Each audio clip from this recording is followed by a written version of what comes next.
আপনি মনে করছেন এখানে মাছ পাওয়া যাবে এগুলাতে? এখন বলা যায় না, পুকুর টুকুর যদি ভেসে যায়।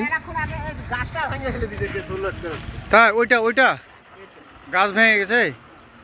আচ্ছা, যাই হোক, এত পরিমাণের বন্যা যে সম্মানিত দর্শক, আপনারা দেখছেন যে এখানে একটা ব্রিজের উপরে দাঁড়ায় আছে। আমি এর আগে এই ব্রিজের ভিডিও দিয়েছিলাম আপনাদের, আমার চ্যানেলে পেয়ে যাবেন, আপনি দেখতে পাবেন।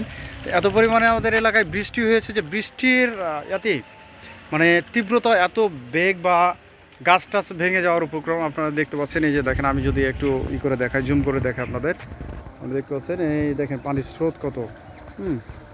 আমি অনেক দূর থেকে আপনাদের নিয়ে দেখানোর চেষ্টা করছি। এবং 2 দিন আগে আর কি এই বৃষ্টির জন্য বা পানির জন্য মানুষ ধানের চারা রোপণ করতে পারছিল না। এখন এমন পরিমাণ বৃষ্টি হয়েছে যে পানির জন্যই আর কি মানুষ ধান লাগাতে পারছে না। তো ঠিক আছে, আমরা আসছিলাম এখানে একটা কাজের জন্য, সে কাজ করতে লেগে তারপরে এখানে আসলাম। আমরা একটা ভিডিও নিলাম আপনাদের জন্য, যে আমাদের বরেন্দ্র এলাকায় বা গ্রাম অঞ্চলে যে বৃষ্টির তীব্রতা সেটা অনুভব করার জন্য, আপনাদের দেখানোর জন্য দিলাম। তো ভিডিওটি যদি ভালো লাগে তাহলে অবশ্যই আপনারা লাইক কমেন্ট শেয়ার করবেন এবং সঙ্গে থাকবেন।